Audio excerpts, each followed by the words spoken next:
Well, hello, friends. Mark Holmes here with my buddy Cowboy Jobu, and as always, thank you guys for watching, commenting, and subscribing to the Jobu Sports Report. Without you guys, this literally doesn't work. Right now, here it is. It's a new season, so we're trying all kinds of things here, trying to figure out what exactly we want to be able to do. But I want to respond to some questions that were asked earlier today, so this will be like Jobu's mailbox.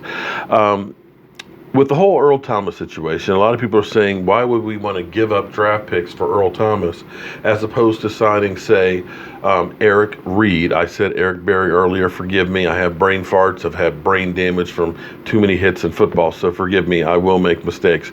I definitely not perfect. I say all this stuff off the top of my head. There is no script, and there is definitely nobody running the board, as you all know, because of all the mistakes I make. Why won't the Cowboys look at signing Eric Reid or Kenny Vaccaro? Well, here's the reality on that one. Because of the anthem protests, both of these guys were big players in the anthem protests, and we know how Jerry Jones feels about the anthem. Jerry earlier today basically said, I'm not waiting for the NFL and the NFLPA to make a decision on the anthem protest, even though we voted for the policy that they had initially put into place on the anthem protest. The Dallas Cowboys will be all on the field, standing at attention. No one will be allowed to be in the locker room. That's it. That's done. It's a wrap. No questions asked when it comes to that.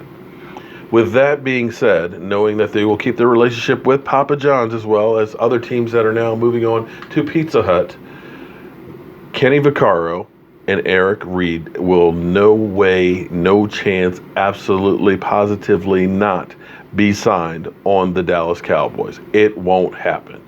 You have a better chance of Colin Kaepernick being signed on the Dallas Cowboys before either of those two guys. So the chances are slim and none. Take the none. Second question. Everybody has been going through and telling me that Jason Witten, as well as Tony Romo, basically have said the Cowboys are middle of the road.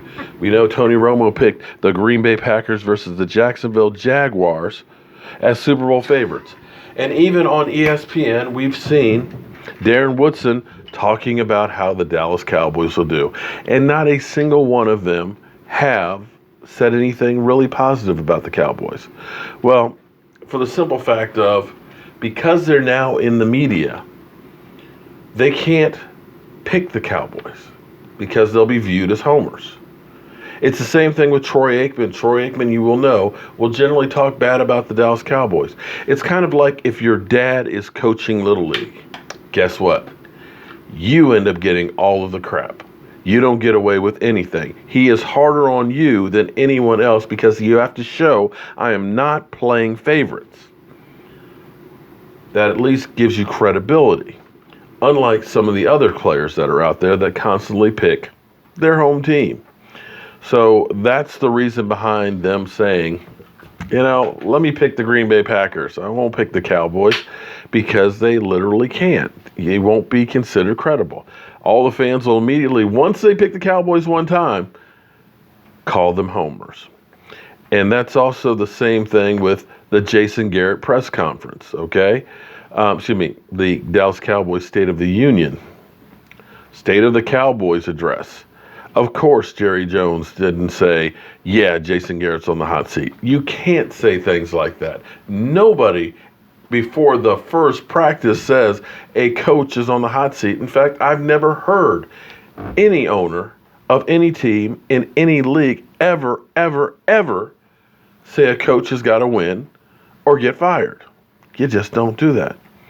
The reality may be something totally different. I would say watch Stephen Jones because that will be your real clue.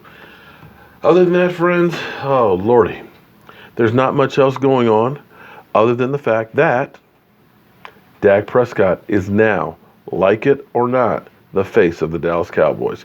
He is on the cover of the media guide. Whew. He's a face man. I don't know if I'm going to be able to make it through a whole season, especially if the Dallas Cowboys go to the Super Bowl. This just may be my bucket list season.